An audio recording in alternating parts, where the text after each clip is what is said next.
This is the original esport racing game. This is iRacing.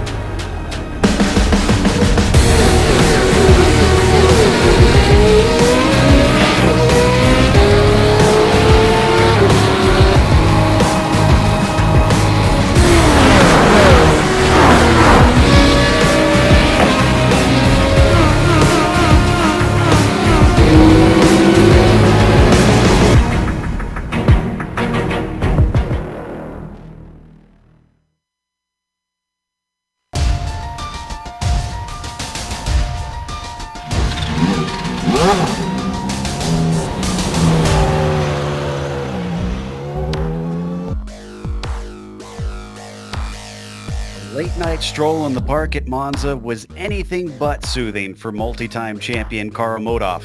A poor qualifying and a slow pit stop made a stark contrast to his previous 2 seasons. But it wasn't just him that struggled in the opening round. Known hot shoes Macbeth, Flores, and Caraballo all came away with miserable nights. Watkins Glen could be an opportunity for them to reset and get back on the right track. We'll see who responds as we get ready to watch round 2 of the PRL GTE Sports Car Series, and you'll see it all live here on the Global SimRacing Channel and the iRacing Esports Network. Hi, I'm Joe Peak, and with me in the booth is Nick Schmeg. Behind the scenes is our director, Sean Crackers Ambrose, and he's using cameras provided by Dougie Beer. Nick, the Glen should be similar to Monza with its speed, but with a pretty drastically different nature to its corners. Exactly. New York's Thunder Road up here on the hill that overlooks the tiny little village of Watkins Glen, New York, is by no means a stranger to speed. The Seneca Lakeside hallowed grounds here rebirthed road racing in North America after World War II and have since seen just about every single racing series in existence, from NASCAR to Formula One to IMSA to IndyCar and everything in between. But Joe, you said it perfectly there. The speed from Monza last week will once again be seen tonight as the drivers will be able to explore the speedometer over the 5.5 kilometers or 3.4 miles here. However, the 12 turns here are so unique. Most of them deal with some kind of elevation change to throw off the balance of your car, being very technical, and many of them require you to be able to carry the speed throughout your apex, causing just the slightest of errors to erupt into something much bigger. From the plunge down into the 90 to the slipstream up through the S's to the finicky quirks of the boot, Watkins Glen International is sure to put on a show.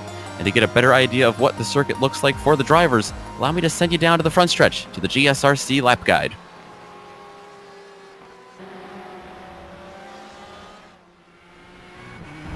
Alright, we've got Taylor Burris in the GSRC 4 GT, so let's do a lap around Watkins Glen. Down into the 90, this is a great place to pass, but with the downhill braking, you've really got to be careful not to overshoot it. While you've got a lot of paved runoff, if you kill your speed on the exit, you're going to pay for it by the time you hit the backstretch. Even though the S's are pretty much a single file affair, it's still easily flat out, so the drivers behind will be catching a huge draft on you all the way up the hill. Once you hit the backstretch, they're likely going to be closing in quickly, and if they've timed it right, you could be helpless. The real danger isn't just in losing a spot. It's the fact that the next time you brake, it's for the inner loop. This chicane is notorious for wreaking havoc when cars go side by side. It's best if you sort it out by the time you're navigating through here. That then throws you directly into the carousel. This long banked bend requires quite a bit of patience so that you don't understeer your way into the Armco. Then, before you know it, you've got to switch sides to set up for the chute. When it comes to corners you don't want to overcook, this one ranks pretty high up there. There's no place to save it on the outside except for just plowing into the tires. As we come to the lowest part of the course, you'll be braking for the toe of the boot. You might see some passes here if someone catches a good run on their opponent. But as you can see, the best way through is to give yourself a nice late apex and confidently apply the power. This steep uphill climb is going to punish anyone who hesitates by sucking up all of their speed. Because of that, this run to the heel of the boot often sees pass attempts. Now, they don't always go off, but you've got to have your head on a swivel depending on who's behind you. After that, you hit what I consider the toughest corner of the track, turn 9. It's got a crested turn-in, it's off camber, and the barriers on the exit are very close. No matter which way you lose it, it's likely you'll be catching damage. Then, into the penultimate turn, drivers will need a big lift and a fair amount of accuracy to carry speed through it. That takes us to the final corner, where it's almost like a street course. Understeer and you'll be digging your car out of the tires. But hopefully, if you've kept it all together, you've now finished a lap around Watkins Glen.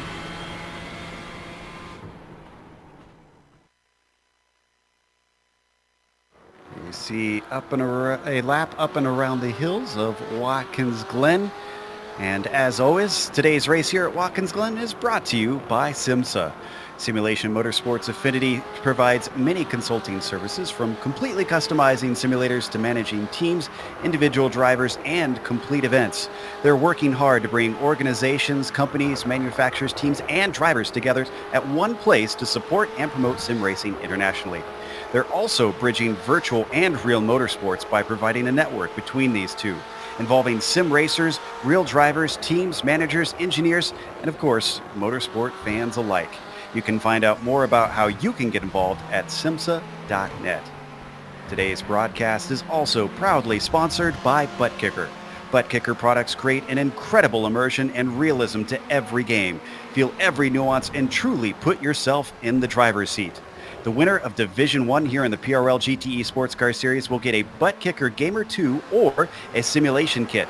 Also, both drivers of the winning team in the team's championship will get a free t-shirt. Check them out at thebuttkicker.com.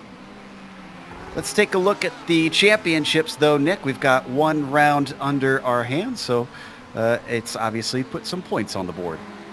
Yeah, it puts some points on the board, and it also makes things pretty tight up there at the top of things. And you're seeing a lot of new names, new faces in this series.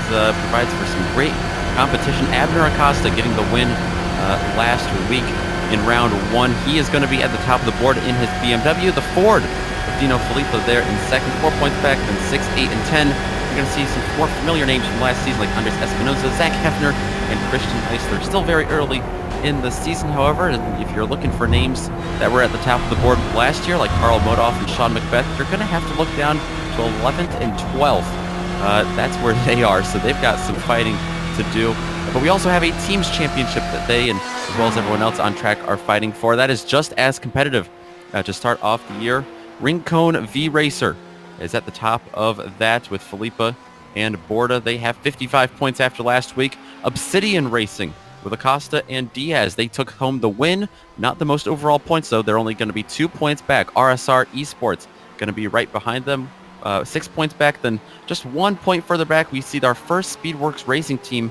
That was the East team. Remember, they dominated the points last year, the team points last year, with SRT West in 5th. Thanks for that update, Nick. And we always get to enjoy this series, of course, on the iRacing Esports Network. As always, make sure and subscribe to the channel when you get the opportunity. Of course, all you got to do is go to their YouTube page and click subscribe, and you'll get all of this in your YouTube feed. Today's race itself is, of course, round 2, as we mentioned. They do have drop weeks in this series, one drop week to be specific, of the 10 rounds. So they can't have a bad race like we saw a couple of the front runners have last time, and they can still come back into this thing. They have upped the distance this season. Remember, it was 45 minutes for a long time. It is now 60 minutes for every round. And as always, there is one scheduled pit stop because of the fuel cells being limited compared to what the real ones can do. There you see the 4 different makes of car that they can choose that are all of the GTE class. They have an incident cap of 24 in the series because of the 60-minute race. So I believe that was upped a little bit compared to what it was in previous seasons. No spare car as well if you have any sort of accident. Hopefully we won't have too many of those, as this is a very punishing track out here. But Nick, we've been talking about it, and well, it just seems like things have been turned a little bit upside down, but I think it looks like our provisional pole sitter might be able to find himself a little bit of redemption. Caraballo sat on pole last time in Monza, and he's back there again, though we've still got some time left in qualifying.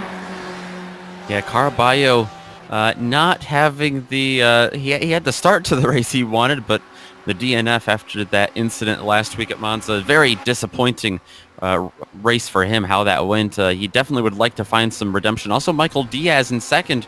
There's a name that is contending right now in the team's championships with Obsidian Racing. He's back in 14th, though, in the points. So we haven't really seen him up there in contention with that much speed yet this season. So it's good to see him up there as well. And just as I say that, looks like Carl Modoff is back on top.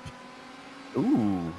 Pole now goes back to the Porsche, the very multicolored Porsche this season, the 948. Working his way around to try at least 1 or 2 more times here for a hot one.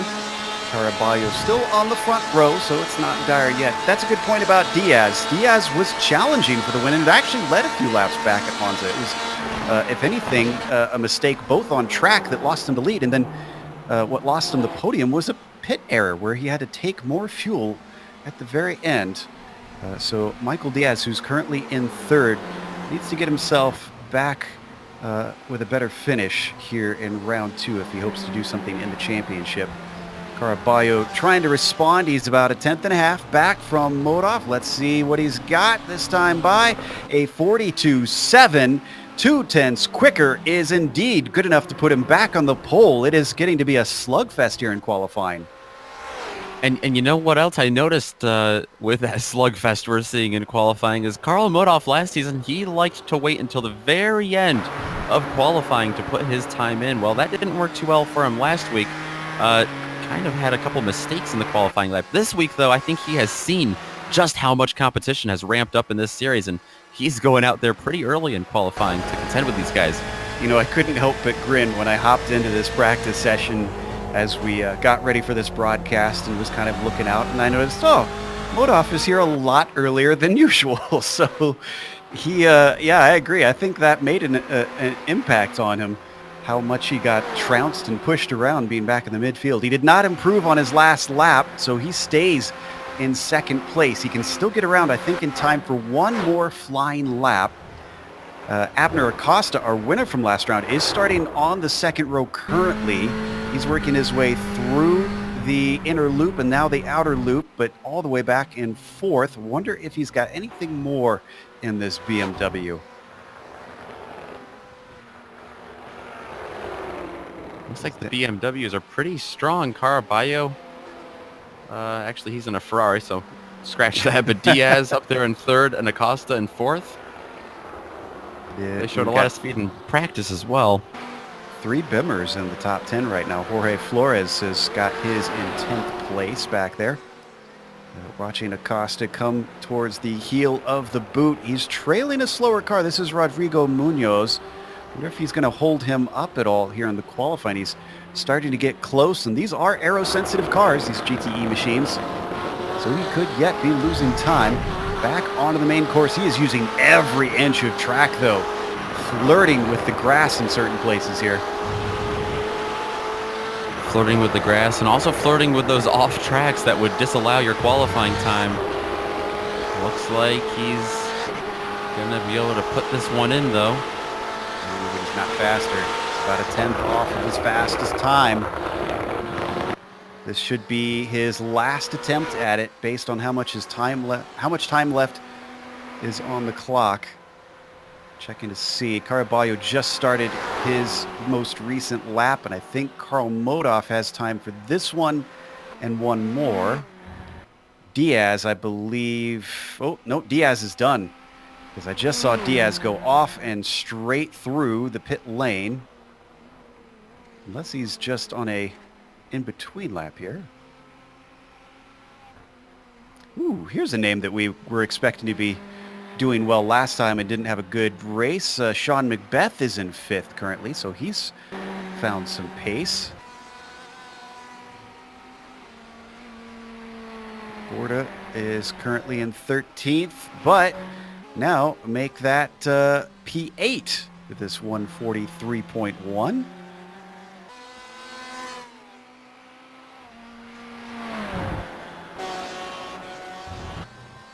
Taking a glance at Macbeth, who's coming around to finish his lap.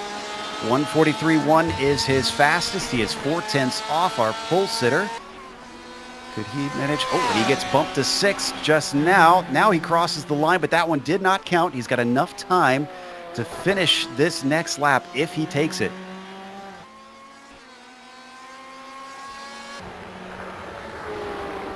Watching Jared Jewell all the way down in 17th. This car does a 143.4, so he does go faster. That puts him in P14 just as we get the checkered flag out. Michael Diaz is coming across, and as I said, that lap was discounted, so he waited just a hair too long. Caraballo responds, a 142.6. He puts himself back on pole. Who else do we have coming across the line? See Christian Eisler coming up. He's well down in 10th position. No, the Iceman tends to have his own cheering squad in the peanut gallery. Let's see if they've been able to cheer him faster. Nope. A 143.2 is not going to give him a better position. What about Karl Modhoff? He's coming around now. He sits on the front row, but he is on the outside of it. A 142.759, less than a tenth slower than the 827 car. A 142.699 is 1/100th of a second slower than pole. My goodness, blink and you missed it. Looks like Jorge Flores also coming along. He's back in 11th. There's more big names that are back there, even outside the top 10 from last season. That's wild to see. Oh, he's going to move up to 5th with that, so that's a big jump up for him. The jump ahead of Sean Macbeth, who came across and did not improve. So let's go back to 18th here. Sebastian Maciera, I believe. Is he the last one? I think he might just be.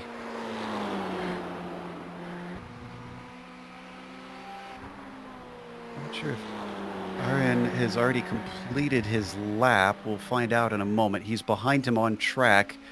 But Sebastian comes across. He's only had 2 timed laps that have counted. And unfortunately, this last one, looks like both of these drivers have already crossed the start-finish line. So that is everybody done here today for qualifying for round 2 of the PRL GTE Sports Car Series, brought to you both by SIMMSA.net and ButtKicker.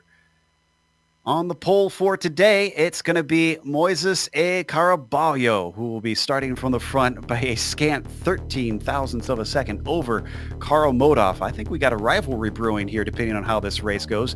Dino Filippa starts P3 with Michael Diaz, who just missed out on a podium last week, starting 4th. Jorge Flores will be P5. Last week's winner, Abner Acosta, all the way back in 6th position. Can he run his way to the front? Sean Macbeth manages to put the car in 7th with Justin Rame in 8th. Fernando Borda starts P9. Andre Espinoza rounds out your top 10. Right behind them, Christian Eisler, just by another 100th of a second. It's going to be back with Zach Hefner in the 1-2-3 car, back in 11th and 12th. Pablo Uribe is going to be in 13th. Jared Jewell in 14th. Tony Costello will round out the top 15 with Pete Mobrotten up in 16th alongside of him. Anthony Pisano and Sebastian Maciera will make up row number 9, with row number 10 going to be Jeffrey Arroyan and Leif Peterson. Matthew Hall will be starting 21st with Cristobal Valenzuela behind him in 22nd. Then in the next row, it is Michael Stogbauer in 23rd. Tyler Gilmette will be starting P24th and Matthew Tina in 25th. On his outside, it is Rodrigo Munoz in P26. Josh Daniels starts 27th, and then Cody Bauman in 28th. Kenny Rodriguez will be 29th. Takeshi Kita 30th, and Joey Trungale is the last driver to put a time in 31st. Jerome Bertome, I do not believe he is going to be racing. I don't see him out on track. Let's see if he decides to get out there. He helps run this league, so he puts a lot of work in. Not sure if he has the time to actually get on track for this round, or if he's got to play steward today. You can see them all lining up behind the Porsche pace car before we go for a pace lap today.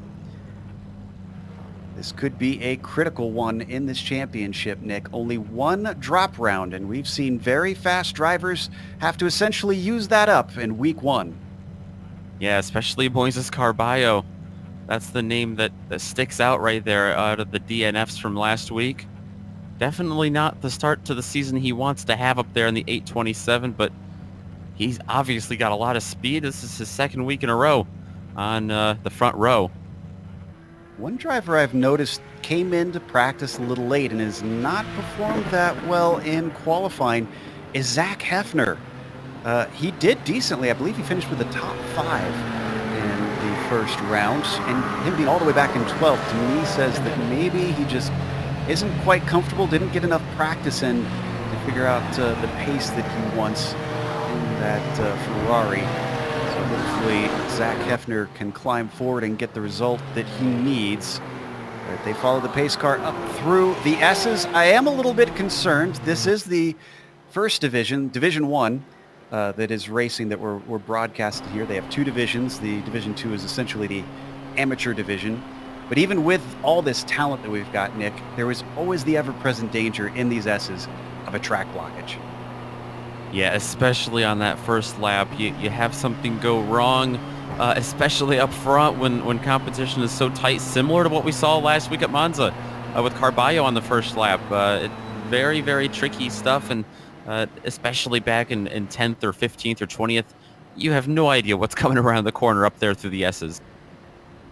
Hopefully it's not a nasty surprise, especially right here in the inner loop. That can catch a number of people out. Even the best drivers seem to struggle through that double chicane. They swing back downhill out of the carousel and into the long version. NASCAR might cut right, but sports cars, they go straight, and they hang a left here into the boot through the chute. It's really, to me, this is a portion that demonstrates how old school this track is. A modern course, I feel like, this is a fairly fast corner coming into there, and there's just no runoff. Yeah, it's very sketchy. I can't imagine what that feels like in the real world. In the sim world, it will get the hair on the back of your neck to stick up when you go skirting in there. Yeah, no doubt. It amazes me the bravery that some real-world drivers have winging a car around here. Already the leaders heading back up out of the toe into the heel of the boot. I was saying before the broadcast, I actually really like the new paint scheme that we've got on Karl Modov's car. Very eye-catching, very pretty, and hopefully it will catch the eye of the drivers he's racing with to allow him a win. We'll see whether or not that distraction will work or not. They come back onto the main course. Moises Caraballo to his inside when they get going. Which one of them is faster over race pace? They'll have 60 minutes to try and determine that. They come through the penultimate corner, fast sweeping left-hander with quite a bit of banking. And then the street course-like final turn, that arm coat right at the edge of the circuit. The Porsche pace car gets ready to peel in to give control over to Caraballo. He does not wait at all. He immediately streams away. And already our top 3 form a single file line as they come down into the first corner, but there's a battle for third behind them. Filippa challenged by Diaz. Everybody hits the 90, and I think we are mostly clean. A little bit of contact further back, but nothing too severe. They head up through the S's, mostly single file up front, and it looks like Karl Modov already getting a big slipstream off the back of Caraballo as they head down into the bus stop. I think everybody's looking pretty good through the S's, thankfully. A few drivers battling farther back. Borda is going side by side, and there's some door banging back for 7th place. That was with Justin Rame and a team of Speedworks cars who are hassling the poor Fernando Borda. They are still side by side. Espinosa, Macbeth, the other 2 involved in that. Aggressive racing at the start, and this is already costing them time. He almost turns Justin Rame as he tries to drift back to the racing line. Rame manages to pull out of the way, but as he pulls around the outside of the toe of the boot, he loses out. Fernando Borda does not get a good run, so here we go again. 7th place, one of the most hotly contested 7th places I've ever seen on the opening lap. Out of the heel of the boot, neither driver is willing to give way. The inside's going to go back to Rame. Up and over the awkward camber of turn 9. Getting a nose ahead. Fernando Borda is trying to seal the deal and put this one to bed, and I think he's finally got it. Yeah, on the outside there of turn 11, a little bit of sliding further back. Yeah, Zach Hefner had a big slide, Hefner. and I think, did Rame get in the wall there? Looked very well may have, yeah. I think he pancaked the outside of the car, trying to come through that right-hander, but everybody's still continuing on. Let's take a look at the replay and confirm. He did, and this was actually in a good spot because it was actually the tire barrier. And that's such a tricky part because that tire barrier goes from that wider section to that skinnier section. If he had caught that just a couple of feet later, that would have hooked him. Watch him on board. Oh, wow. Just understeered right into it. As we come back to Rame, he's now behind his teammate Macbeth as well as Borda. Come through the boot for the second time. All three Speedworks cars in a row from 7th, 8th, and 9th.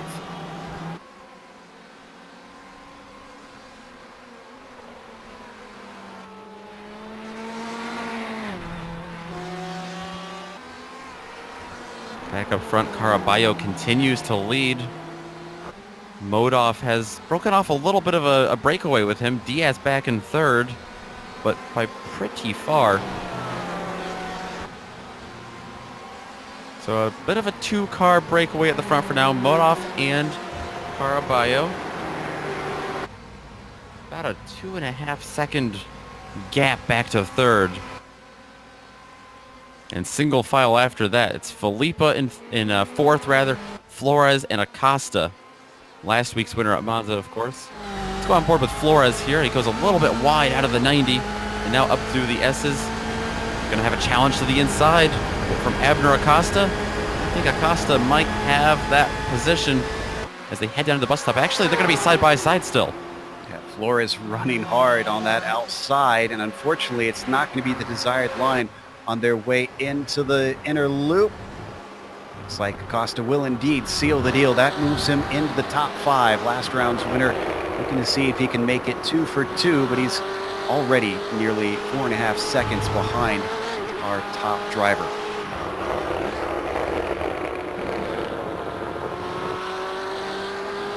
Ooh, man, we got a lot of action back around 11th place. Christian Eisler in a hornet's nest that's being led by Espinoza.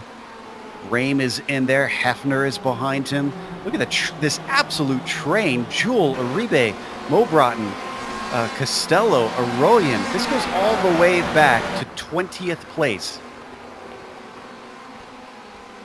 Yeah, it looks like about a 12-car breakaway here, a 12-car section of the track. All plugged up behind 9th place Andre Espinoza and his Speedworks Ferrari. So far, nobody able to do anything among here, but I imagine this is going to be one heck of a chain reaction if someone makes a move onto the front stretch.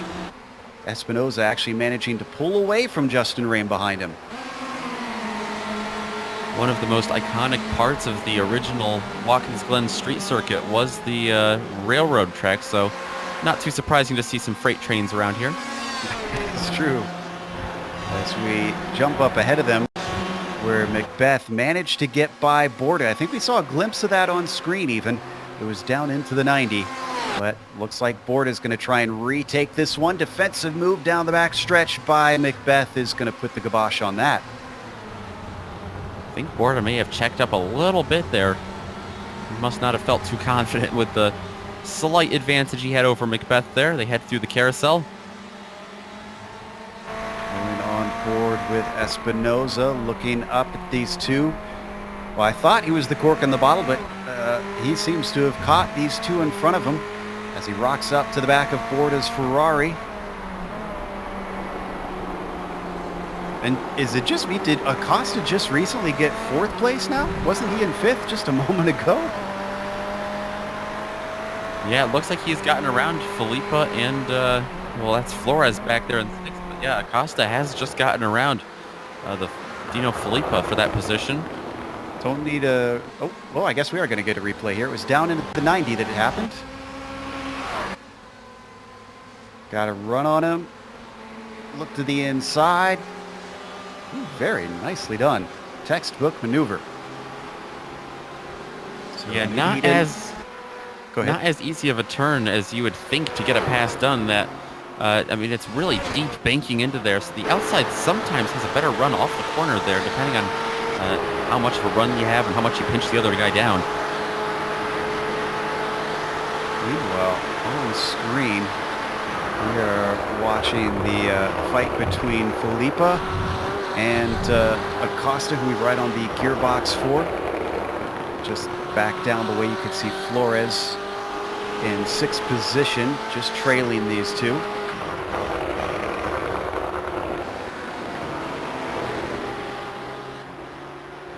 Ooh, is that Espinosa that's just gone off? Ooh, and what? Yeah, let's see. He was running with Fernando Borda. This was for 8th place, headed down into the inner loop. And it looks like Borda was making a, or I'm sorry, that was Espinosa on the inside making the move. Sorry, we're a little bit behind here. We'll need to fast forward.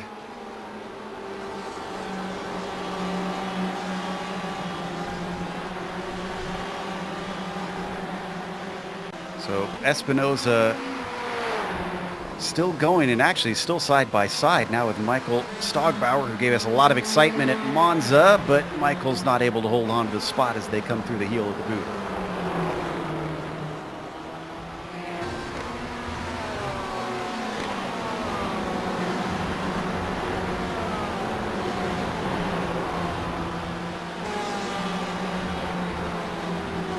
Still have quite a bit of racing left to go here. 51 minutes left on the clock in this 60-minute race.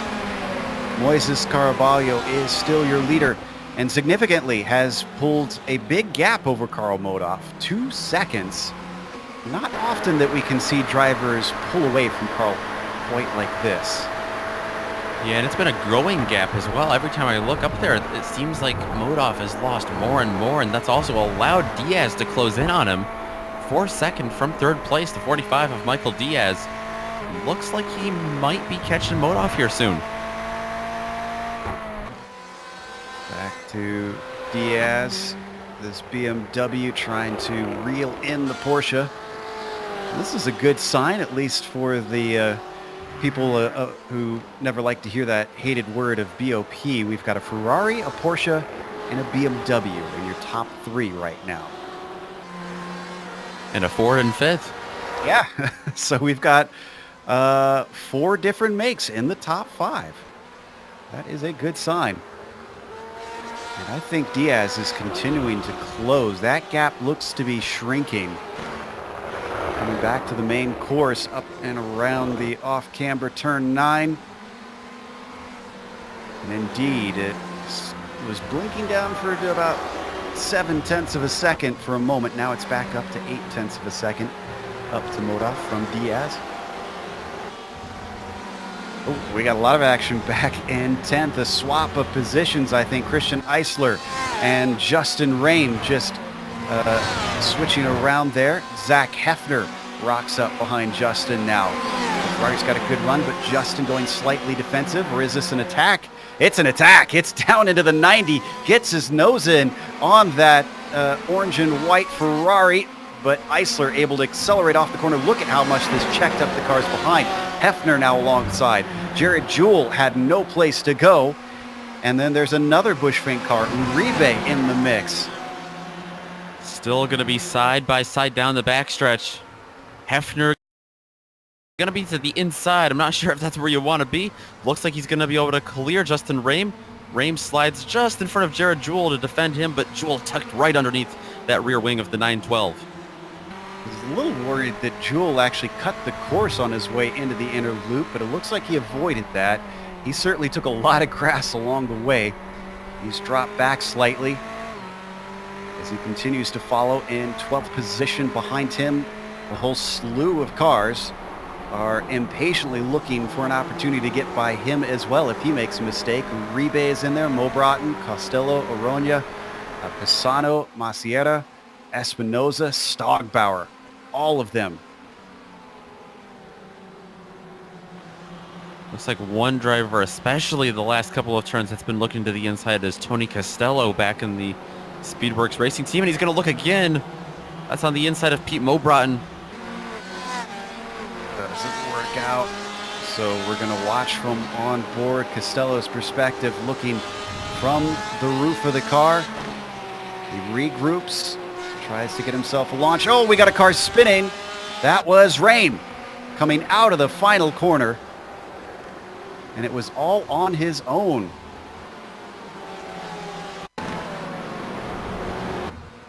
Might have tagged the outside grass, maybe?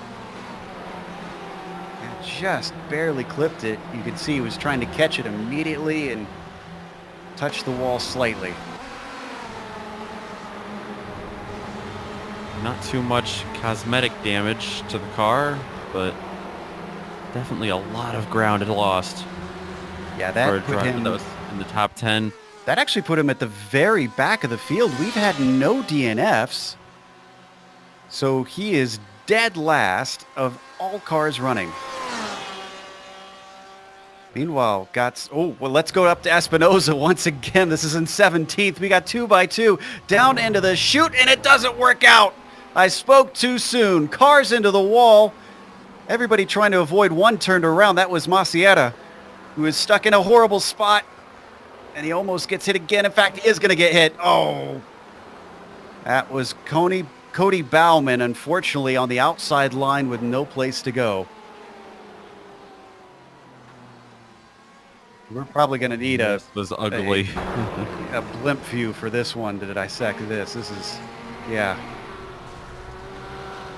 Just too many cars on too many different lines and a very fast and difficult corner. It all started down into the boot. Maciera just tagging Anthony Pisano, checking up for Mo Broughton right in front of him. And then that's when guys like Espinosa, Stogbauer piled in there. Actually, Stogbauer barely squeaked through there. You can see Maciera was trying to figure out what to do with all this, because here he thinks I've got room to the inside to get it going, but then all of a sudden cars are coming along. So we come back live. Sebastian now our last car running. And yet we managed to avoid any DNFs so far. I guess nobody got hit hard enough that they need to come in and take significant repairs. So all 31 cars are on track. 19th, we got a nice little battle that's going to be unfortunately split up somewhat. Pisano cuts the course and takes a tow. Well, that was bizarre. Meanwhile, battle continues on screen. Sorry. He may not have. I don't know if he had any damage. I know he was involved in that incident prior. He might have just wanted to get to the pits. But yeah, right now Munoz trying to hold off, and Andres Espinosa, who's trying to fight his way back up through the field. He goes a little wide there through the uphill right-hander. Forget that's Valenzuela and the BMW behind them. Number 33 sitting in 20th position could get 2 for 1 depending on if these two continue to fight like this. Teammates to Munoz as well. Boy, a little bit of a sandwich there for Espinosa. He comes off of turn 9. We should be getting to the pit window, within about the next 10 minutes or so, I believe. So they come off the final turn, back onto the front stretch. These three sort of in a little bit of a stalemate here. Checking in on that battle for second place that we were looking at before. Diaz now down to about 6/10, but it is very, very small increments that he's been catching Modov. Yeah, Modov's been falling back. He's back to 3 seconds back behind Caraballo now for the lead. In fact, let's take a look at their last few laps and see exactly how each of them has been doing. And indeed, look at that. The only lap that Diaz was slower was the most recent one. Everyone before that, he was just chipping away, chipping away.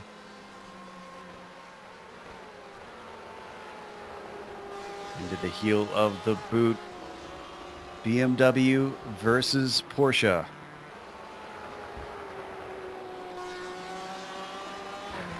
It's worth noting as well that Abner Acosta is only about 2 seconds back from Diaz. So he hasn't dropped off by a significant amount. In fact, you keep getting glances of him in the background there as now we hop on board. Yeah, ever since he got by Dino Filippa there for 4th, he's really been catching them. At least trying to catch them. If Diaz gets up to the back of Modov, that could certainly help. Because if they start fighting, Abner Acosta will really start to gain some ground.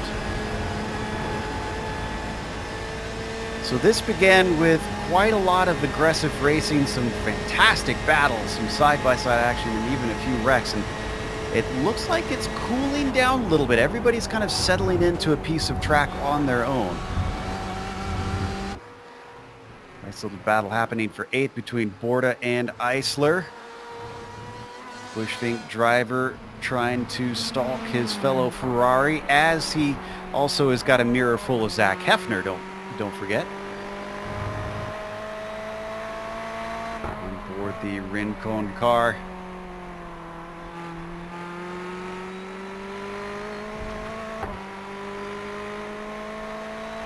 Looks like these three are pretty evenly matched up through the boot.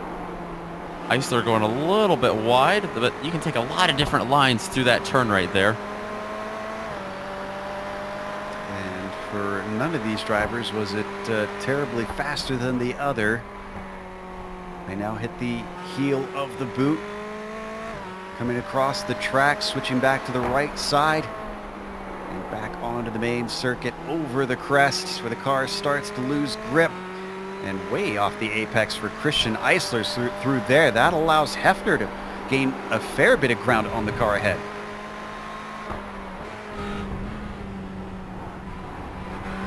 On board with Hefner. They have something down the front stretch here. I think he's a little too far back.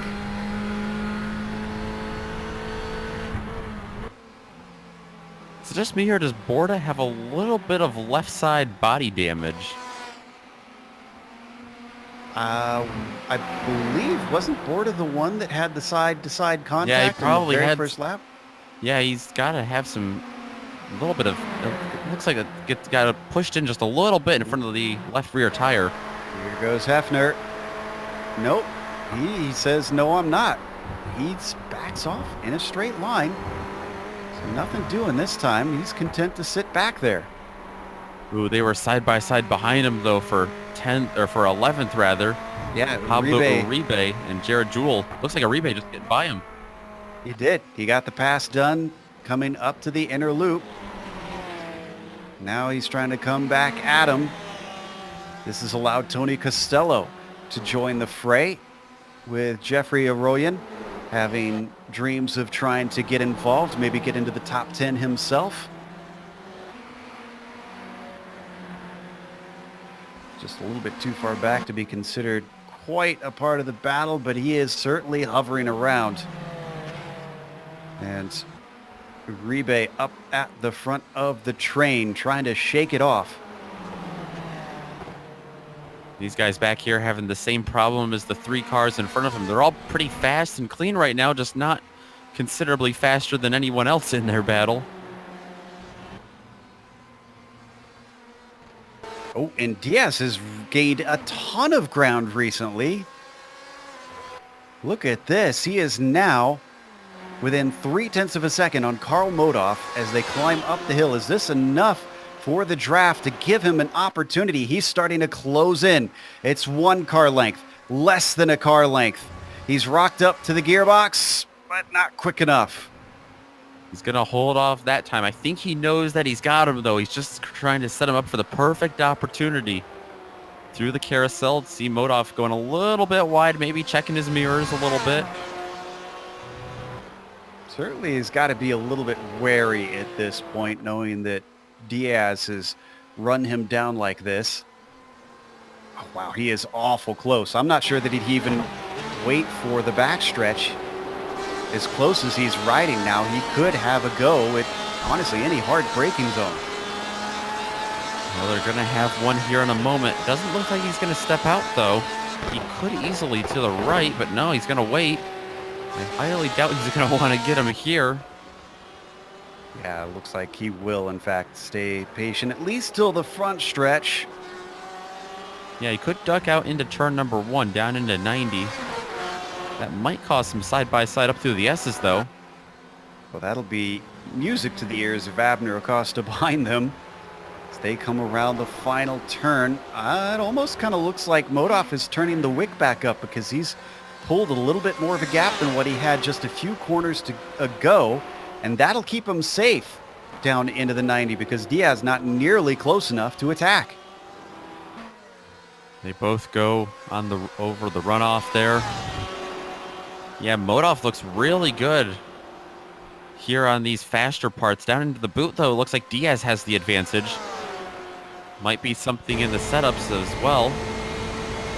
It's close once again, but this is looking a lot like last time. Very much like last time because Diaz does not attempt anything. Although we should know, thinking back on the last race, Diaz just hung back behind Acosta for a long time, saving fuel. That is definitely probably in the minds of at least some people. It looks like it's in the mind of Michael Diaz. We are almost halfway through this race with one pit stop and a limited fuel cell. Here's hoping he's fixed his calculator since then, but back in 9th place, Fernando Borda trying to hold off Eisler and Hefner still. That has not changed position since we last looked, but it has certainly remained a sticky point for these drivers. And in fact, Hefner getting awful close to the back of Eisler, up and through the toe of the boot. I keep seeing Hefner stick a little wheel in the grass once or twice. Hopefully he's not racking up the incident points. Yeah, he can get disqualified. That's a good point. Not a track that you often worry about those. And a Bushfink car once again turning its way down to the apex. 35 minutes left. We should start to see a few drivers come in for early pit stops, I would assume. Yeah, you know, you mentioned Watkins Glen. Not a track you normally see incident points get racked up at. Well, I don't think Monza is notorious for that either. And we had 2 or 3 cars last week finish above 20 incident points. And they only have a 24 incident limit cap. In fact, one driver, I can't recall who it was, finished with 23. So just barely hung on there. Whew. That was flirting with disaster here for sure, for him to get that close. But we've gone back to 2nd and 3rd. The Porsche that you see, the multicolored Porsche, is Karl Modoff.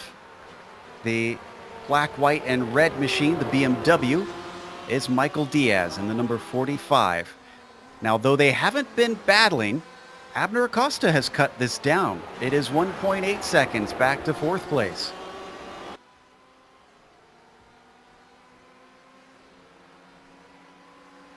There you see the gap on screen. Yeah, he continues just to ride in his wake, but... Yeah, either he is saving fuel or he is just putting the screws to Karl Modoff to try and see if he can elicit an error. So far, it's not been working. I'd definitely say the faster of the two would be that BMW for the moment.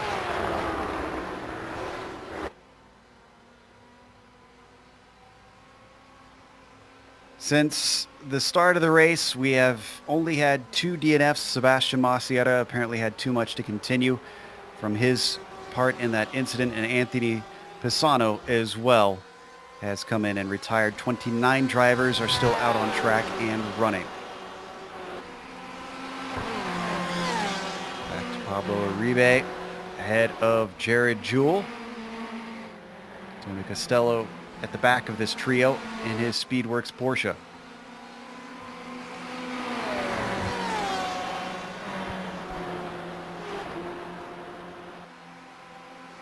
They weave their way up the hill, through the S's and onto the backstretch. Jewell gets himself a handy little run. Uribe knows it. He places that Bushfink car smack dab in the middle and denies any opportunity for Jared to have an overtake. Right on board now with Uribe looking back. Uribe in a Ferrari this season. Wasn't a Ford last season.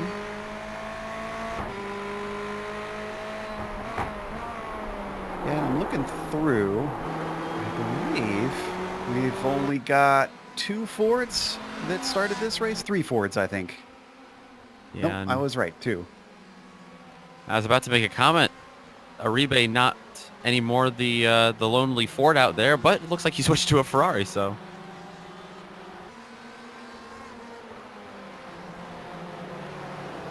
Almost at halfway through this race. This is looking like, now that everybody's kind of gotten mostly single file, that the passing is somewhat difficult out here.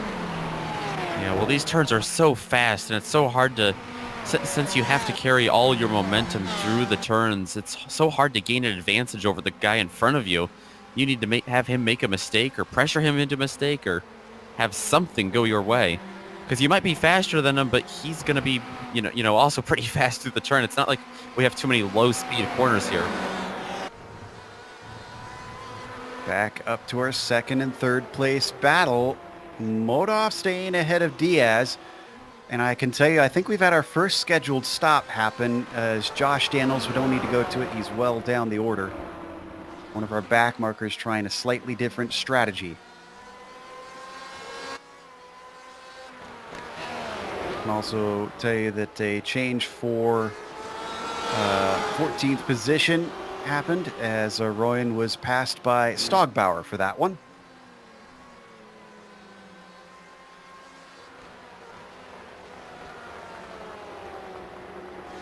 I'm starting to think that we're seeing... Oh, Takeshi Kita just slammed the outside wall coming out of the inner loop. This was an odd incident.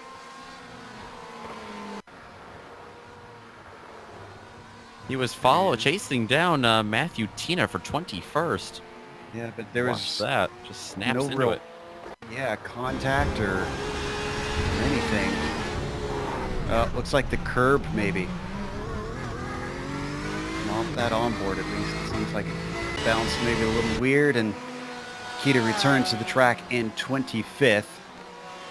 But I was going to say before that happened, but with Diaz, it almost feels like we're seeing Derlicka Mark II here. He is happy to just play this fuel strategy game.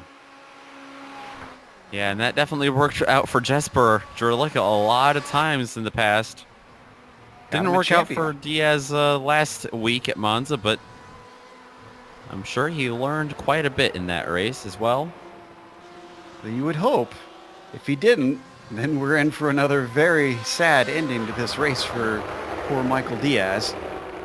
And if you take a glance behind these cars, Abner Acosta, who was over 2 seconds behind them many laps ago, has cut it down to 1 second.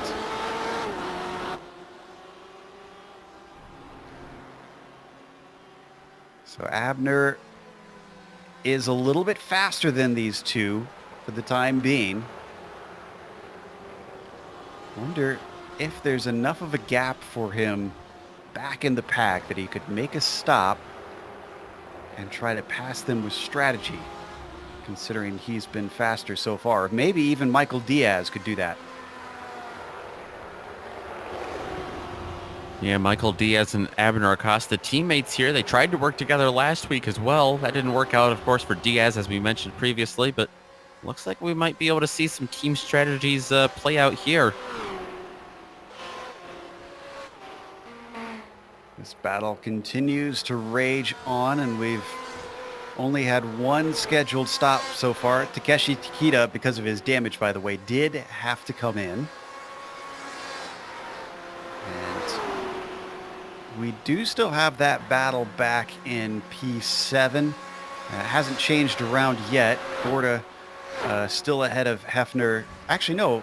Did we see the pass between Hefner and Eisler? I'm not sure that we did. We might see another one right here because Zach's got to run up the backstretch. He's forced Borda to pick the inside for a defensive line. He's got a nose ahead, and he breaks later to take away that 7th position. Make that 8th, excuse me. Fantastic move there. Let's see if Borda's going to have anything else for him. Eisler behind them. He's that third car watching on as they head down into the boot. Hefner, I got to admit, has been pretty patient today because it seems like he's had pace, but it doesn't seem like he's really forcing any overly aggressive moves. He's just kind of picking them off bit by bit and climbing through the field. Remember, he started in 12th, and this most recent position is now 8th for him. Kind of similar to what we saw him do last week, where it looked like he might maybe get a top 5 if he had some things go his way, and he ended up in 4th doing that, so things continuing to look good for Zach Hefner. Haven't come across any lap traffic quite yet. Our leader Caballo still has a long time to go before he gets to the last car on the lead lap, which is Justin Rame. Yeah, Carballo with a big lead, over 4 seconds over Karl Modoff now. He hasn't, like you said, hasn't seen any lap traffic. I don't think we've had enough pitters for that yet, but even if he does, unless they're really aggressively side by side, Watkins Glen not typically a track where you struggle too much with that. I think Carballo could afford to go around the outside of one of these turns as well.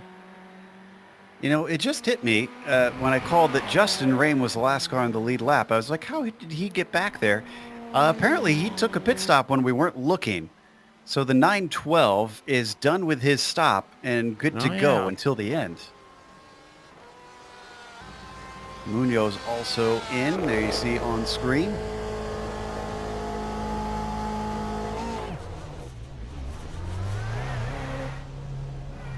There he is done. Got his fuel and off to go racing once more. Cody Bauman also takes a stop. Very few cars still in. Down in 11th, the Bushfink car, the orange, yellow, and black. That is the Ferrari of Pablo Uribe.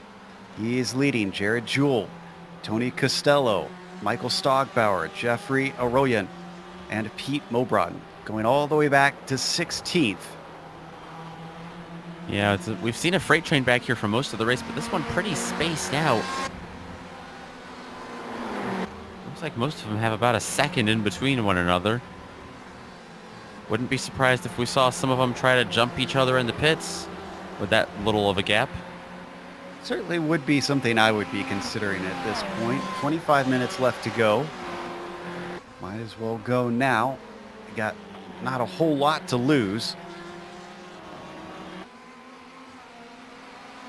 In fact, that would, I believe, make some of them the highest pitter if they do that. We move back to second place. Modoff still trailing Diaz, who we believe might be mooching a little bit of slipstream to save fuel. Acosta has fallen off them slightly. It was 1.2 seconds, is now back up to 1.5. Either these two have responded, or Acosta is losing out on pace.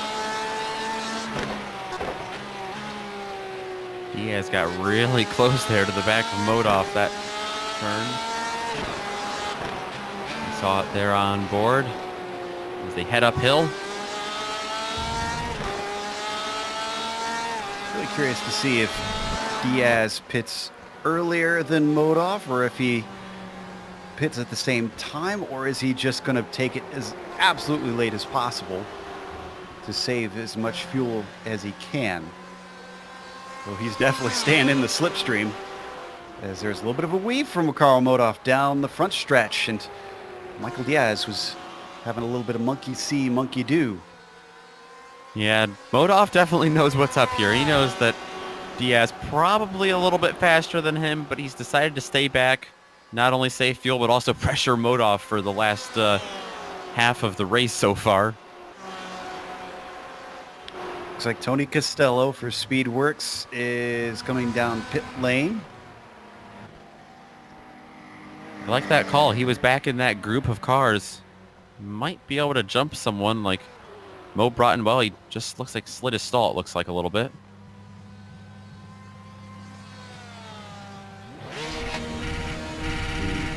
Waits patiently. Oh, and did Borda get overtaken by Eisler? Yes, he did. So Hefner's left Borda behind, and now Eisler has managed to move himself up into ninth ahead of Fernando. Take a look at this again. That was a good move, it looked like.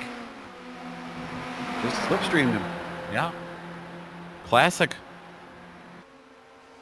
Now, And can he leave Borda behind is the question, because Hefner certainly did. It is a big gap, frankly.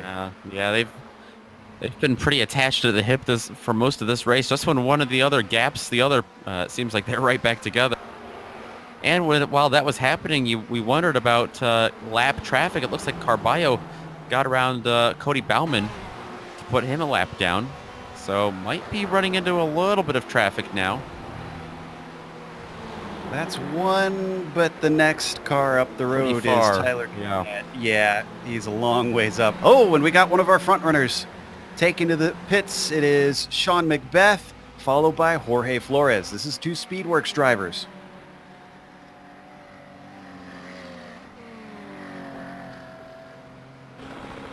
Looks like Uribe is going to follow suit. So is Stogbauer. Highest pitter right now is Tony Costello. He's coming around turn 9. Also being chased by Joey Trungell, but Joey has yet to take a stop. Macbeth is out and done. I think he should now inherit the highest pitter position that we were just talking about, and indeed, he does handily. That puts him into 14th.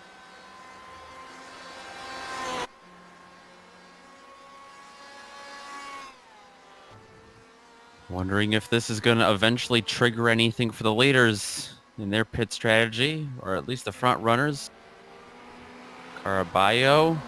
Yeah, with this new race length, I'm not entirely sure what to expect on the pit window. We have an inkling, obviously, but yeah, I don't know if the drivers know either. I think that's so early into the season, they don't really know how to approach it.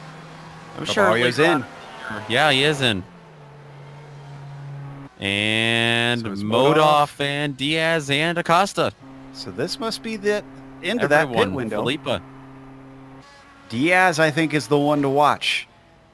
He's been hanging out behind Carl Modoff's rear wing for many laps at this point. Well, remember last week as well, we mentioned it earlier, he got a good jump out of the pits. We thought that was good for him. Turned out not so much. Everybody down and into their stalls. Oh, but Felipe. Somebody missed it. Yep, that was Felipe. Just running a little too far, and no surprise, Caraballo the first out. But Diaz not out ahead of Carl Modoff. Now he's got to do it on track. Looks like this might have actually put bigger gaps in between these three cars. Acosta might have closed into Diaz a little bit. Good stop for Modoff. Oh, but Diaz already looking like he's catching up to him. Well, I want to know, how aggressive is Michael going to be now? Because last time we saw the pass made in the pits at Monza. So does he have the chops to go wheel to wheel with a two-time champion? Two-time champion and one-time runner-up as well, don't forget. So essentially 3 seasons in a row that Modoff has not finished lower than second in the championship. He's closing in a hurry.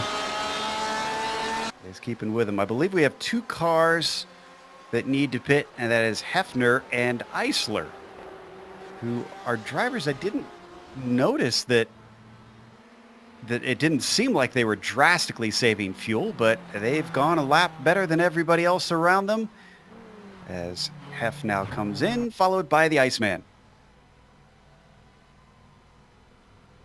And their battle is going to continue with this. And it'll hand the lead back to Caraballo. Now, both Hef and Eisler were trying to get by. It was It was Flores, wasn't it? No, it was Borda. Where is Borda, actually? Looks like Borda's back in 10th. And Hefner's already out. Eisler, though, is just getting out now. It's going to be really close between the two of them. In fact, a little bit of wheel spin from Christian Eisler off the pit lane. Does he have the momentum to keep Fernando Borda back? When he pitted, he was ahead. He'd like to stay that way. They reached the top of the S's, and Fernando Borda has a head of steam.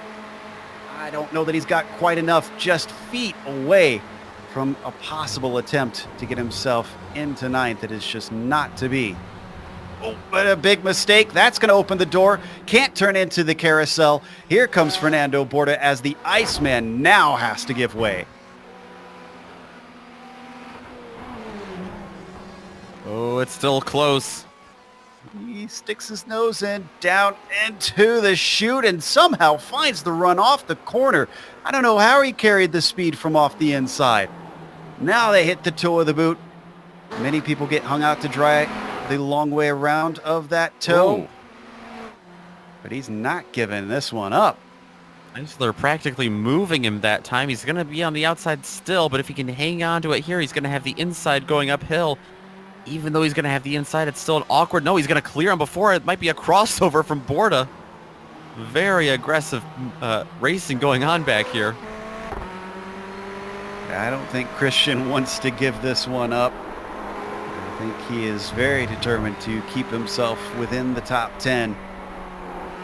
As they come onto the front stretch, he's got to fend him off for 16 whole minutes to get to the checkered flag. They've got to get to the checkered flag first. Let's check back in on Diaz because he's very, very close to the back of Modov. Make that in front of Modov. He makes the move down into the inner loop. Wow, that was sudden. Not sure that he's going to be able to make a move back on him. So let's take a look at the replay. We weren't expecting it. We've been seeing him sit in line for about 20 minutes now. And yeah, like you said, out of nowhere. Even Modov went up high. He didn't think it was going to happen this lap. Yeah, he kept the race in line, and with a good launch, Diaz just ducked it to the inside, outbraked him, and Michael back up to second place. Last time it was Acosta that he was trailing. This time it's Caraballo. And we haven't seen Modov in this position when it comes to Michael Diaz either yet, so will he be able to answer? Maybe pull the same move that Diaz just pulled on him. It's a good question. I don't know if necessarily they have slightly different setups on the car, maybe different downforce levels, top speed. This is all happening about 5 seconds behind our leader Caraballo. Between these two, this is to settle the last two spots on the podium. Yeah, Modov has seemed to be a little bit slower than Diaz, but if he can stay in that slipstream and get enough of a draft, he might be able to stay with him at least for 14 minutes. Ooh, looks like he's got a run here. Yes, he does. And unlike Carl, Michael goes immediately defensive, fends off the middle of the road, and Modov has nothing he can do. Even though Diaz is going defensive there, that's allowing Modov to stick with him just a little bit longer.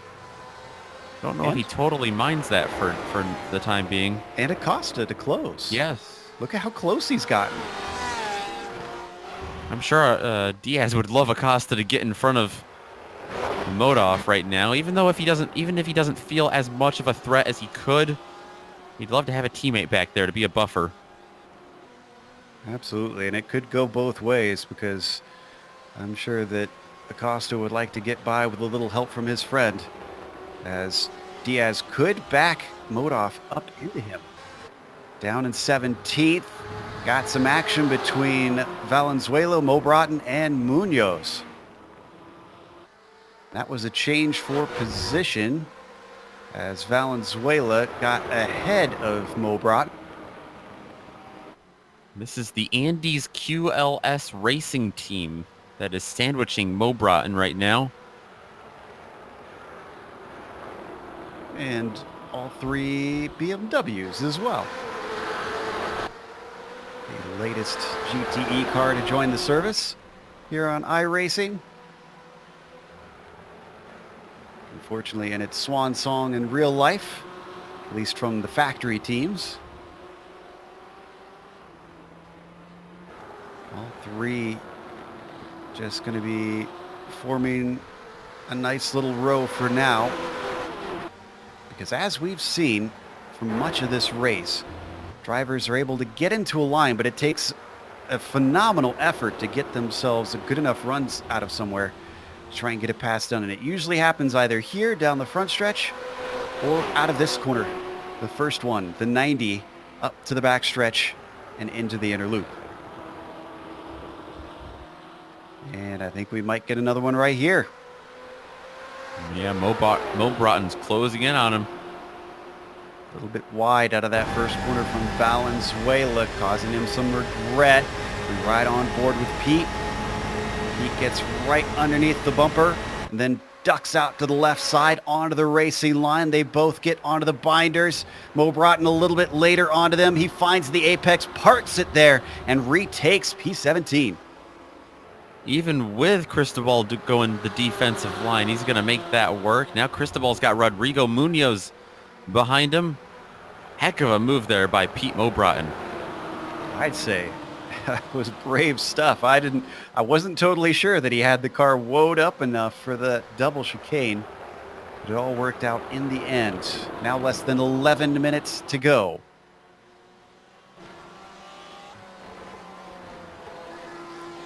This is 2 drivers that we haven't looked at a whole lot.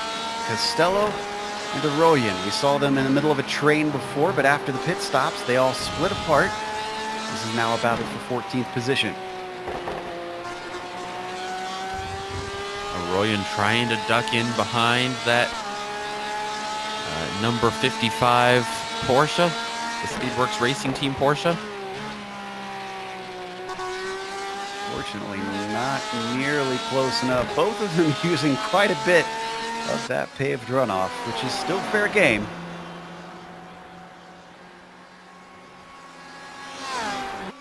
Back up the hill now. He starts to regain in the slipstream, but Arroyan won't really be able to do anything serious. Costello still feels under threat. He's awful shallow into the inner loop, manages to make it through somehow. That had to be a difficult line into there, though. Yeah, it didn't look like a comfortable racing line for either of them. Nor does this down into the boot. Especially Arroyan kind of off there. Going a little bit wide, a little bit shallow into the entrance. Now let's see what he does here. A little wide again through here. Might be able to close in on him, get on the gas a little earlier. Certainly trying. Oh, and whoa, Arroyan disappearing for a hot minute. I glance over at my timing and scoring, then I glance back and I see a lone car, and I thought maybe I missed an accident. And boy, Jeffrey was off in the ether for a disturbing amount of time up the hill.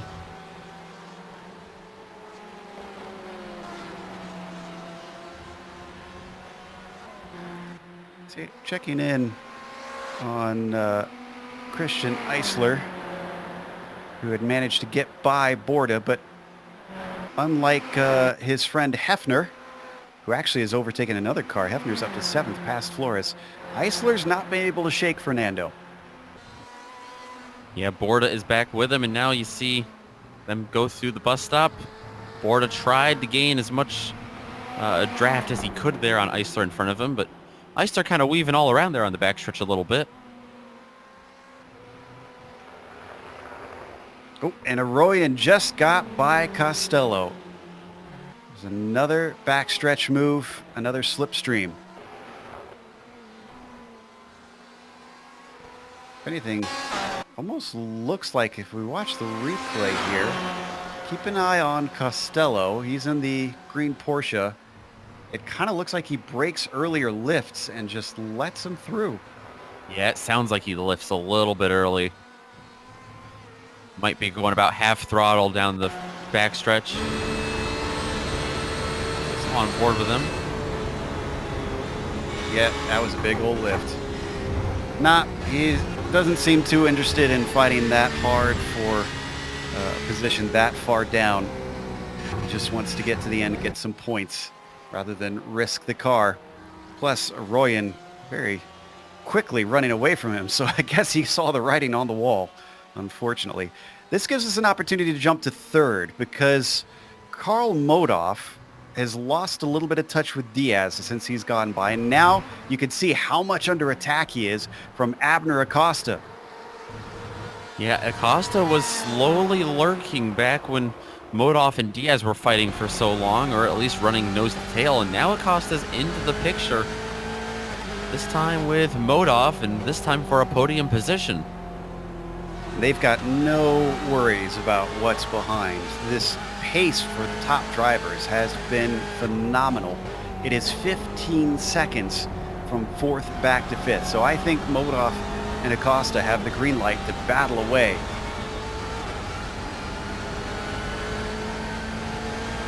But they've only got 6 minutes to do it. I think if Acosta's going to make a move, he's got to do something relatively soon.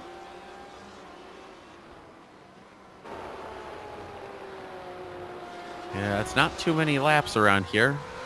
Taking him off at about 143, 144.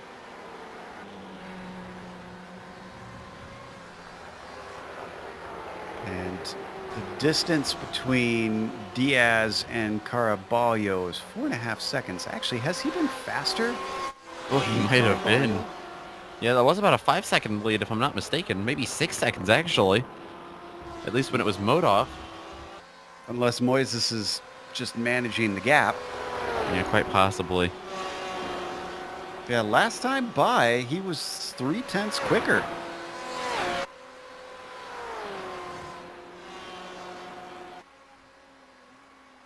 Well, the plot thickens. Meanwhile, we continue to watch third place. The final spot on the podium. Modoff would probably like to finish on there for this second round to get his championship going.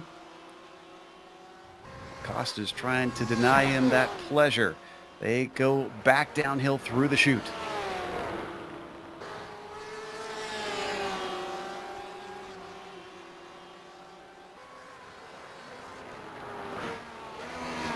Now into the toe of the boot. Ooh, he's getting really close through this set of corners.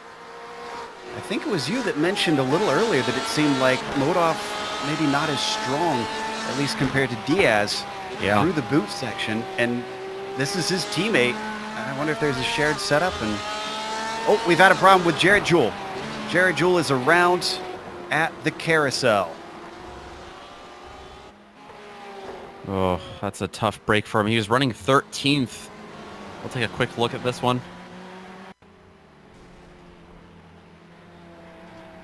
Unfortunately, who is that having to take evasive action with the paved runoff? But Jewell adding an extra spin to this carousel, unfortunately. Pulls it forward to get out of the way into that Armco and then tries to find an opening. He finished back in 21st at Monza. He was on par for a 13th here. Ooh, we need to go back to Acosta. Acosta's got a good run coming up the backstretch. Modoff knows it. He goes to the inside line. We've seen this story before. And Modoff, whoa, he's hot into that inner loop, but somehow gets it woed up and keeps the number 5 behind him. Bold move by both of them there. Modoff is definitely showing that he's here to fight. Might not have the most speed right now, but he might have the most experience. Yeah, I'd say of this group, he certainly has the most impressive rep sheet. When are we going to get that white flag, though? I think not this time, but next time by. It's going to allow Abner Acosta 12 more opportunities. I was just going to say, I have a feeling Modoff wishes this was the white flag. But he's been dealing with this well, even though he seems to struggle a little bit in pace compared to Diaz and Acosta. I haven't really seen him make too many wild mistakes. He's been very cool under pressure. Yeah, the speed has just not been there tonight for Karl Modoff. And I think in a lot of positions that he's been put in tonight, I think if the average sim racer were in the seat of that 948, that would not go nearly as well as Modoff being able to hold that up on the podium. Oh, yeah. Just trust me, I would have buckled. I definitely would not have been mistake-free at this point. Just too far back this time, unfortunately, for Abner. Yeah, not a good setup there. Doesn't get a second try, at least this time. He'll get one more opportunity to get that run when the final lap happens this next time by. Not missing much else down towards the bottom, and you're definitely not missing anything with our leader, Carballo, who is still losing a little bit of time. I think this is intentional. Just bringing the car home. Diaz, who is continued to be quicker last time, actually by about half a second faster than Carballo. But Diaz is nowhere near close enough to try and take 4 seconds out of him in a single lap. Yeah, Moises definitely just being a little cautious, wanting to get that revenge on what happened last week. Unfortunately, as fast as you are, there always seems to be someone just that little bit faster. And I think Modoff is discovering that, despite being possibly the only driver in the PRL series to win every single race in a single season, and then going back-to-back on championships. He had a target on his back. Drivers came around and said, I want to beat this man. Can Acosta do that? He's coming up the hill through the S's. I think he's close enough, at least to make an attack on this Technicolor Porsche. He's right on board with Modoff looking back, who once again is going to cover him off. What happens with Acosta, though? Under the brakes, he tries to go as deep as he can. Both of them try to go. Acosta through the grass. Did he get a cut course penalty with that? He's backing off, and that might be the end of that battle. I think he did, and if he didn't, he might just had to have gathered it up there. He might have been a lot more out of control than he made it look. In front of them, Moises Carballo. He didn't get the chance that he probably thought he deserved to take a victory at Monza. The Hispano-American driver was punted out of the way. Well, not really punted. That might be a bit harsh. Just tipped, I should say, down into the first corner at Monza. This time he avoided that. He stayed out of people's way. He got himself a pretty good gap. And then from there, he's been managing it. The green, white, and black Ferrari of the number 827 comes around the final corner from a DNF in the first round to a pole to flag victory here from Moises Carballo. Diaz redeems himself with a second, Modoff with a third. Our entire podium essentially redeeming themselves. Acosta, I'm not sure if he'll be disappointed with a fourth, but if he's looking at a championship, a fourth won't hurt too bad. The drivers continue to trickle across. Eisler is in a little bit of a battle, but I think Fernando Borda really doesn't have a good enough run to get by him here at the end.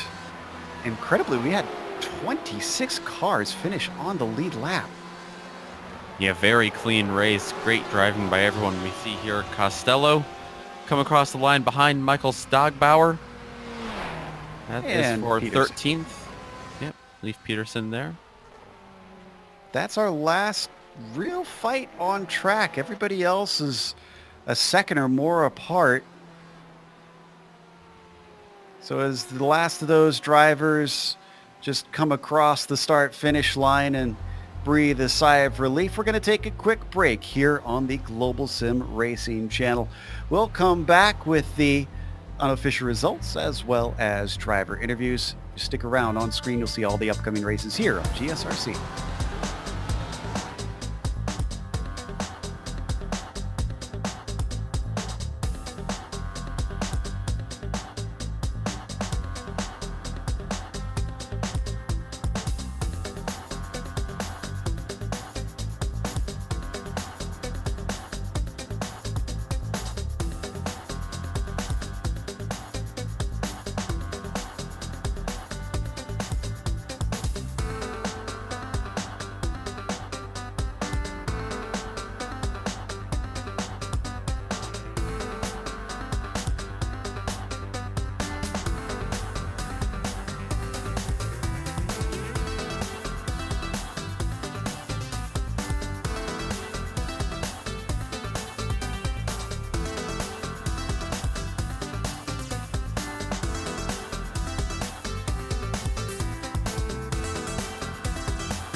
Watkins Glen, where we just watched round 2 of the PRL GTE Sports Car Series, and Moises Caraballo proved his speed is no fluke. He can hold it all the way throughout the race and manage it perfectly with a victory here.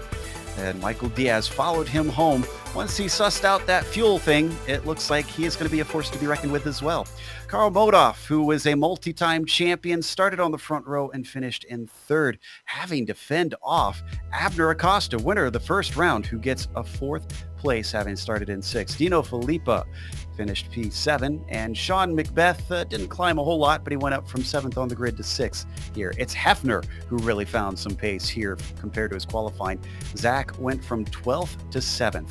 Then it's Jorge Flores taking 8th, with Christian Eisler coming home 9th, and Fernando Borda finishing in the top 10. On the last lap, Pablo Uribe overtook Jeffrey Arroyan for 11th place. They wind up there on row number 6 there. 13th goes to Michael Stogbauer, coming home just in front of Tony Costello and Leif Peterson, who rounds out the top 15. Jared Jewell, after a little bit of a spin later in the race. He's going to wind up back in 16th. Pete Mo Broughton, 17th. Cristobal Valenzuela, Rodrigo Munoz, and Matthew Tina will be rounding out the top 20. 21st goes to Justin Rame. Very early pit stop, but it's still a disappointing day. He had his share of problems, and even though he qualified in 8th, he'll be 21st. Joshua Daniels in 22nd with Matthew Hall 23rd. Kenny Rodriguez climbing up a couple spots to take 24th. He was followed by Joey Trungale back in P25. Tyler Gilmet finishes 26th with Cody Bauman. The last car on the lead lap in 27th. Andre Espinoza got the car back out on track, but he was 3 laps down. He was 28th. Then you've got our DNS for the day. Takeshi Kita 29th, Sebastian Masiata 30th, and Anthony Pisano 31st. We've got our podium ready to talk to us, including our winner, Moises Caraballo. So let's bring him in. And Moises, I have to imagine that this is a lot more satisfying of a race than you had at Monza. Moises, do you have a copy? Yes, a lot. There Much better. Yeah. Yeah, it was sad to see you go out so early after taking the pole in Italy. And then when we saw you get the pole again, we knew we were in for some excitement, because boy, the distance between you and Modoff on the qualifying was incredibly small. Yeah, well, car has a great pace. He was very fast in the qualifying session, and I have to take out a little bit of me to get that lap. Tell us about the end of the race, because we did see that Michael Diaz was lapping a little bit faster than you at the end and pulled the gap down. Were you just managing that gap, or was he legitimately faster? No, Michael was very fast in the last stint. When we go to the pit stop, we go out of the pit stop, and he has a great pace. He was very fast. And I have a trouble with my tires. I think I eat my tires in the first stint, so the car was a little bit loose of the rear, and I have to fight a lot with the car.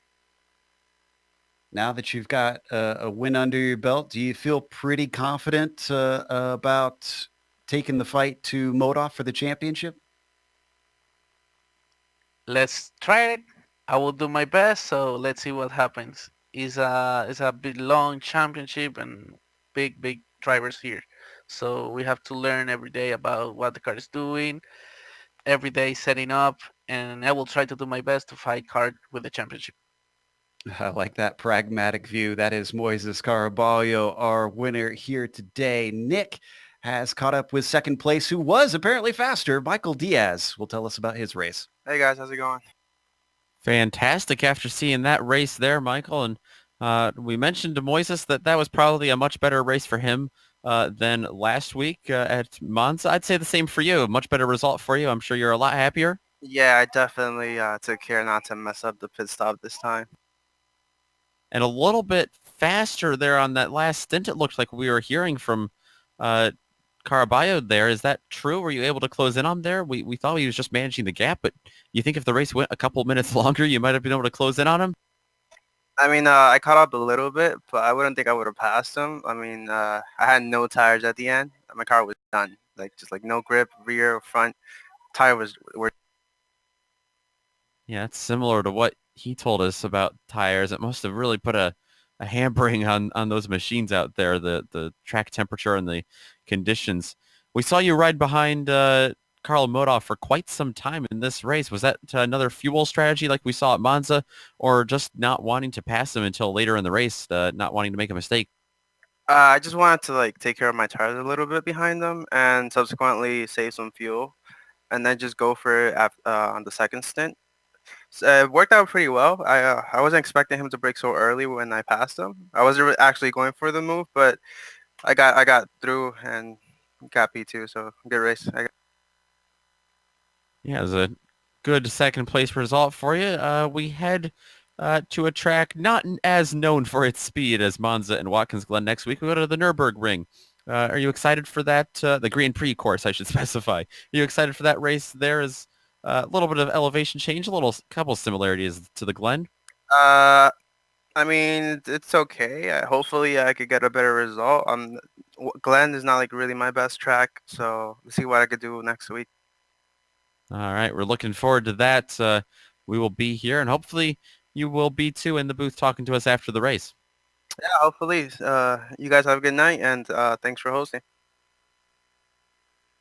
That was second place finisher Michael Diaz. And then third place on the podium was Carl Modoff. Before we really get fully to this race, Carl, my first question involves last week as well. You showed up a little late, which we were kind of used to, but you wound up in 16th position in qualifying. And then I noticed you showed up for quite a bit of practice today. Was that not coincidental? Yeah, definitely not. Last week, I've been really busy. I was in Montreal, then I was in Nebraska. I just had come back, and I hopped in the server last week with zero practice pretty much. So I always knew that was going to be really tough, and I was really stoked last week to make it up to 7. But when I went to go pit, no idea where to actually decelerate there to make the speed. That's why I got such a bad speeding penalty last week. But yeah, so this week, kind of same. I've been out of town all week, but I had today, so I was able to get plenty of practice in. Because, the competition in this league gets better every year. It's really tough this year. These guys are all new, and they're all really fast. I've raced against them before just in public servers. So I know I'm going to need a lot of practice, and I'm going to continue winning. So, yeah, I'm actually pretty happy with third today. I was hoping to get second, but, top 3, I definitely can't complain after 12th last week. Yeah, certainly a much better finish. We asked Moises if he's going to try and take the fight to you, and he took something of a pragmatic view of saying, he's just going to take it a race at a time to try and see where he can find the speed.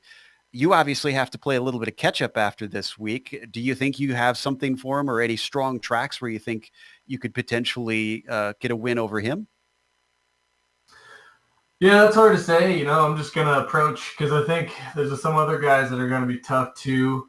I know Felipe is real fast, and Diaz, obviously, there's a whole group of guys here. I think depending on the track, the cars are going to, with everyone so high level here, it's going to be really the track. It's going to make a difference with the car. So I'm just going to, keep an open mind, trying to be as fast as I can every week and see what happens. I think Nürburgring, I like driving that track a lot. Has a lot of transition corners, which I think Porsche is kind of good at flicking left or right through. So hopefully I'll be strong next week at Nürburgring. Oh, we look forward to seeing that battle between yourself and many very, very fast drivers. Congratulations on a podium. Awesome. Thanks, guys. Take care. See you next week. That was Carl Modoff, who finished third today, and that's going to close us out as we get ready to wrap up for the night. We have to thank, of course, our sponsors. First one being SimMSA. That is the Simulation Motorsports Affinity. And if you would like to check them out, you can find them at SIMMSA.net. Also, ButtKicker. You can find them at thebuttkicker.com. They can help make your simulator all the more cooler and immersive. They've given you a little bit of feeling for the road. With ButtKicker, you can feel what you've been missing. Also, thanks goes out to iRacing for putting us on IESN. Make sure and go to their YouTube page, click the big red button that says subscribe, and get each of the PRL GTE Sports Car Series races in your YouTube feed. Thanks to the companies that provide the software and the hardware for our broadcast listed here on your screen. And additional thanks go to June Lalonde, who provides our wonderful music. See the screen for how to get a hold of more of her great work. Thanks to the team today, Nick, Sean, and Dougie. If you'd like to find out more about GSRC, including upcoming races, you can find it at globalsimracingchannel.com. You can also check out our social media on Twitter at GSR Channel, Facebook at Global SimRacing Channel, and Instagram at GSRC_Graham. As we mentioned, we're going over to Germany, back to Europe, for Nürburgring for the third round. That'll be on the GTE course. That'll be Tuesday, July 2nd at 9 p.m. Eastern. Get a little racing in before your Independence Day celebrations if you're over here in the States watching. We also have upcoming races for other series listed on the screen, so check those out and mark them down on your calendar. But until next time, race clean, race hard. We'll see you on the track.